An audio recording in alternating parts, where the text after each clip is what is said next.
All right, here's the current status of the Scott Super Slam install on my 1959 Chevy Apache truck.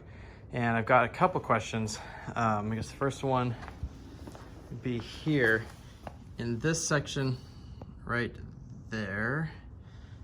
Is there supposed to be that slop in it when you cycle the suspension up and down? That's all the way tightened.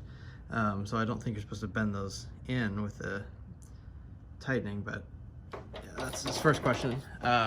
Second question, on the lower A-arms, both of them, this side has more light. This side is just finger tight. This side is not tightened really at all, but you can see there's a big gap between the A-arm and the crossover tube. So if you tighten this, it drives the A-arm even further in here, and then it creates like a 1/8 inch gap here.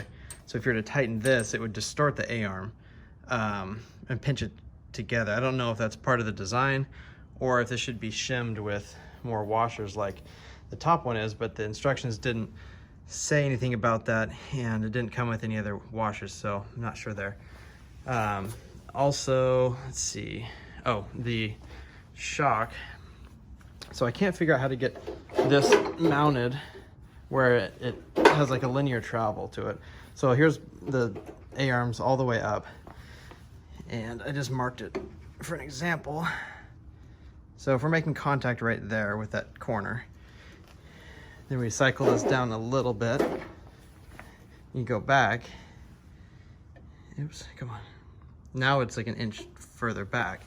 So I'm not sure how you're supposed to mount that shock where when this cycles up and down, this has a linear travel, because right now it moves like this as the suspension travels, and I think that's just going to put a lot of torque on that rod wherever that's mounted rigid at the top.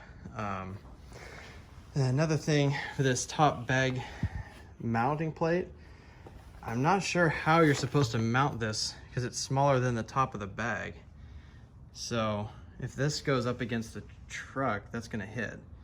Then I thought, well, maybe with this recess here, you just line it up with that, and so the bag can be in there so it wouldn't hit the frame.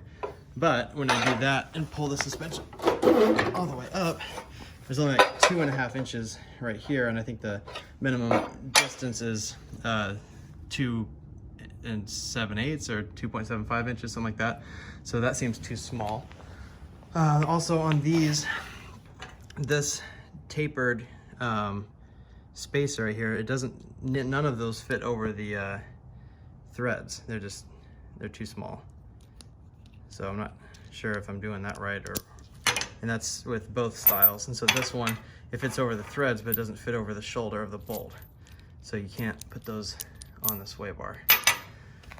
I think that's everything. So I'll give you guys a call, and we can figure this stuff out. All right, thanks.